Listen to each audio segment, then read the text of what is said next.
এই যে দেখেন এই যে স্লাইডিং হলো পাল্লা আমি স্লাইড করে খুলে দিলাম। এখন একটা জিনিস বোঝার ব্যাপার আছে যে পুরো জায়গাটা কিভাবে পাবে।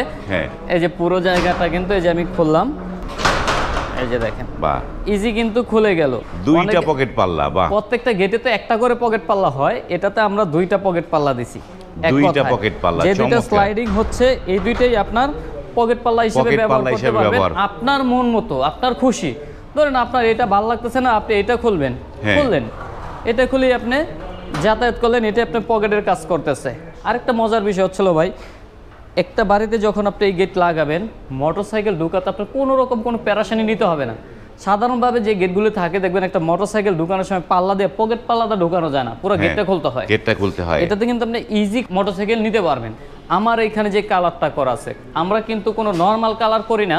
ডোকো পেইন্ট করার আগে নিয়ম হচ্ছিল এই যে এখানে যে গেটটা আছে এটা পুটিং করতেছে, এটা কিন্তু এক আস্তর পুটিং করছে, এটার পরে আরেক আস্তর পুটিং হবে। যেমন এক আস্তর করার কারণে কি হচ্ছে যে পাইপের জয়েন্টটা দেখা যাচ্ছে, এখানে দুই আস্তর করার কারণে কি হচ্ছে পাইপটা কিন্তু দেখা যাচ্ছে না, এটা অনেক মোটা হয়ে গেছে। আচ্ছা, এটা ফিনিশিং দিয়ে কিন্তু এটার উপর আরেকটা আস্তর মারা হবে।